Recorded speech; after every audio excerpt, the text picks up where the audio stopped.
दृष्टि आईएएस के audio article programme में एक बार फिर से आपका स्वागत है। मेरा नाम है सपना कुशवाहा। आज का हमारा आर्टिकल इंडियन एक्सप्रेस में प्रकाशित लेख how Uber, Ola, blue smart in drive charge you and how Karnataka governments order can change it के सारांश पर आधारित है। इसमें टीम दृष्टि के इनपुट्स भी शामिल हैं। यह आर्टिकल सामान्य अध्ययन प्रश्न पत्र 3 के अर्थव्यवस्था खंड से जुड़ा है। तो चलिए आर्टिकल की शुरुआत करते हैं।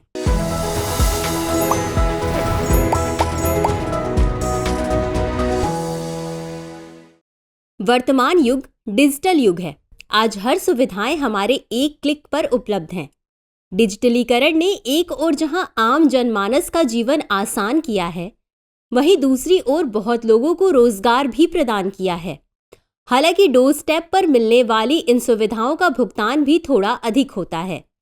देखा जाए तो सुविधाओं के नाम पर आम आदमी थोड़े अधिक खर्च से झिझकता नहीं है, लेकिन दिक्कत तब आती है जब सुविधाओं के नाम पर कंपनियां गलत फायदा उठाने लगती हैं।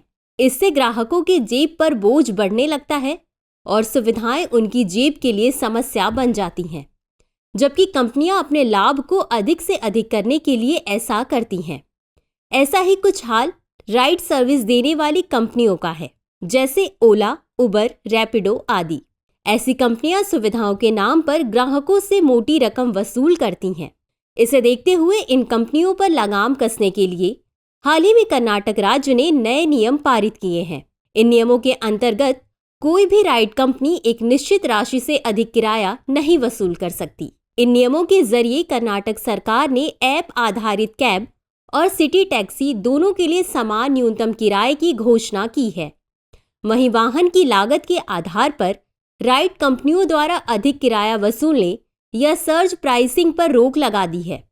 कर्नाटक सरकार के इस कदम से जहां एक बड़ा तबका खुश है, वहीं कई विशेषज्ञों का मानना है कि इस कदम से भारत के राइड हेलिंग उद्योग को करारा झटका लगेगा। बता दें कि राइड हेलिंग उद्योग वैसा उद्योग है जहां कोई व्यक्ति किसी ऐप का इस्तेमाल करके स्थानीय ड्राइवर से की सेवा लेकर यात्रा करता है। यह ऐप के माध्यम से टैक्सी सेवा के समान है। तो चलिए इस चर्चा के बाद जानते हैं कि कैसे राइड कंपनियां अधिक किराया वसूल कर अपनी कमाई में वृद्धि करती हैं। राइड कंपनियां अपनी कमाई में वृद्धि करने के लिए कई उपाय अपनाती हैं। अधिकांश राइड कंपनियां अपने एप्लीकेशन के आधार पर किराए में बदलाव कर देती हैं। कंपनियां यह किराया विभिन्न मानदंडों को आधार बनाकर निर्धारित करती हैं, जैसे दूरी, समय, वाहन प्रकार या शहर के आधार पर। साथ ही कभी कभी कंपनियां बेहतर सुविधाओं के नाम पर भी किराए में वृद्धि करती हैं, जैसे राइड के लिए बड़ी गाड़ी या लग्जरी कार का चुनाव करने पर किराया अधिक लगता है। कंपनियां एल्गोरिदम द्वारा भी किराए की राशि निर्धारित करती हैं, जो किसी इलाके में सवारी की मांग के आधार पर यात्रा लागत में स्वचालित रूप से वृद्धि हो जाती है। यानी जहां इनकी मांग अधिक होती है, कंपनियां उस क्षेत्र के किराए में बढ़ोतरी कर देती हैं। इसके अलावा राइड कंपनियां राइड में लगने वाले समय के आधार पर भी किराया बढ़ा देती हैं। ऐसे में अगर रास्ते में ट्रैफिक की समस्या हो गई तो कभी कभी किराया तय राशि से बहुत अधिक बढ़ जाता है।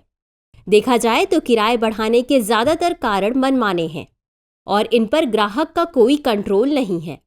ऐसे में कंपनी के मनमाने रवैये का खामियाजा ग्राहकों को उठाना पड़ता है, जबकि कंपनियां मुनाफे में रहती हैं। आइए जानते हैं परिवहन विभाग का आदेश इस बारे में क्या कहता है। परिवहन विभाग का आदेश वाहन लागत के 3 स्लैब के आधार पर न्यूनतम किराया निर्दिष्ट करता है।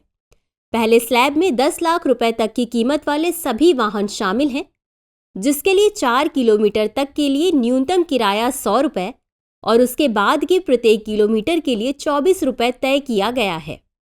दूसरे स्लैब में 10 लाख रुपए से 15 लाख रुपए के बीच की लागत वाले सभी वाहन शामिल हैं, जिसके लिए 4 किलोमीटर तक न्यूनतम किराया 115 रुपए और प्रत्येक अगले किलोमीटर के लिए अतिरिक्त 28 रुपए है।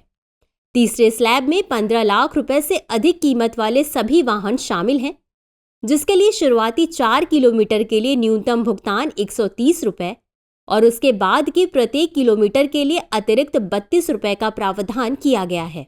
इस आदेश की सबसे बड़ी विशेषता ये है कि यह आदेश विभिन्न प्रकार के वाहनों के बीच कोई अंतर नहीं करता है।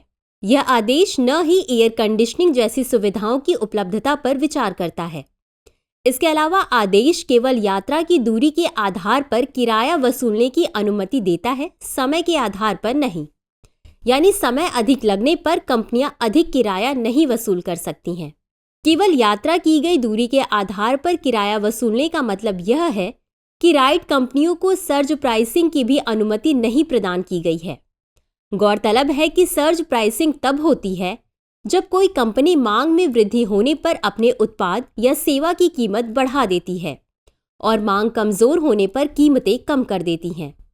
सर्ज प्राइसिंग के तहत राइड कंपनियां पीक आवर्स के दौरान किराए में बढ़ोतरी कर देती हैं, जो कि उनकी कमाई में बढ़ोतरी का प्रमुख कारण है। हालांकि परिवहन विभाग का आदेश राइड कंपनियों को आधी रात से सुबह 6 बजे के बीच यात्राओं पर 10% अधिभार की अनुमति प्रदान करता है। आइए जानते हैं इस आदेश का प्रभाव क्या होगा। कर्नाटक के परिवहन विभाग द्वारा जारी आदेश के अनुसार राइड हेलिंग कंपनियों को राज्य में अपने बिजनेस मॉडल पर फिर से काम करना होगा और प्रतिस्पर्धी बने रहने के लिए नए तरीके तलाशने होंगे। इसका विशेष असर ओला और उबर कंपनियों पर होगा। बता दें कि उबर और ओला मिलकर भारत के राइड हेलिंग बाजार के अधिकांश हिस्से पर कब्जा करते हैं। दोनों कंपनियां अग्रिम किराया प्रदान करती हैं, जिसमें आधार दर, अनुमानित समय और मार्ग की दूरी के लिए दरें और क्षेत्र में सवारी की वर्तमान मांग शामिल है। हालांकि आदेश में समस्या यह है कि इसमें राइड हेलिंग कंपनियों के लिए कमीशन दरों को निर्दिष्ट नहीं किया गया है। वर्तमान में उबर और ओला सवारी किराए का 30% तक कमीशन के रूप में लेते हैं, जबकि इन ड्राइव मात्र 10% शुल्क लेता है। ब्लू स्मार्ट के ड्राइवरों को साप्ताहिक आधार पर भुगतान किया जाता है और उनकी कमाई प्लेटफॉर्म पर उनके द्वारा किए जाने वाले व्यवसाय से जुड़ी होती हैं। यदि कमीशन दरें इसी आधार पर रहती हैं, तो आदेश द्वारा निर्धारित किराए से ड्राइवरों की कमाई में सुधार हो सकता है। फेयर इंडिया रेटिंग्स 2023 के अनुसार सभी 3 भाग लेने वाली राइड हेलिंग कंपनियों अर्थात उबर, ओला और ब्लू स्मार्ट ने फेयर पे या उचित भुगतान मानदंड में 2 में से 0 अंक प्राप्त किए हैं। इसका अर्थ यह हुआ कि ये कंपनियां ड्राइवरों को कम से कम भुगतान करके ज़्यादा से ज़्यादा लाभ वसूलने का प्रयास करती हैं। तो चलिए अब जानते हैं इस पर आगे की राह क्या हो सकती है।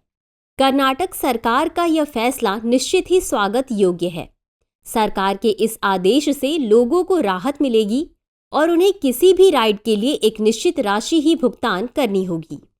साथ ही राइड हेलिंग कंपनियां भी अपने लाभ को बढ़ाने के लिए अन्य तरीकों पर विचार करेगी, जिससे नवाचार को बढ़ावा मिलेगा।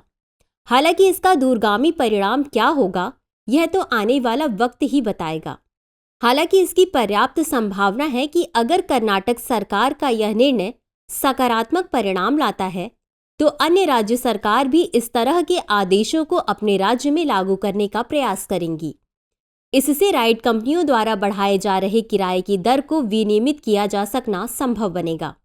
साथ ही नागरिकों की जेब पर पड़ रहे अनावश्यक बोझ भी कम होंगे। तो चलिए नोट करते हैं आज के सवाल को। अर्थव्यवस्था पर राइड हेलिंग कंपनियों की किराया संरचना को नियमित करने के संभावित प्रभाव पर चर्चा करें। इस तरह का विनियमन उपभोक्ता कल्याण, बाजार प्रतिस्पर्धा, सरकारी राजस्व और रोजगार की गतिशीलता को कैसे प्रभावित करेगा। प्रासंगिक उदाहरणों और नीतिगत विचारों के साथ अपने उत्तर को स्पष्ट करें। तो व्यूवर्स, आज के लिए बस इतना ही। मिलते हैं अगले एपिसोड में किसी और टॉपिक के साथ। तब तक के लिए शुक्रिया। डियर व्यूअर्स, अपने एग्जाम की तैयारी को और बेहतर करने के लिए हमारे चैनल को लाइक, शेयर और सब्सक्राइब करना न भूलें।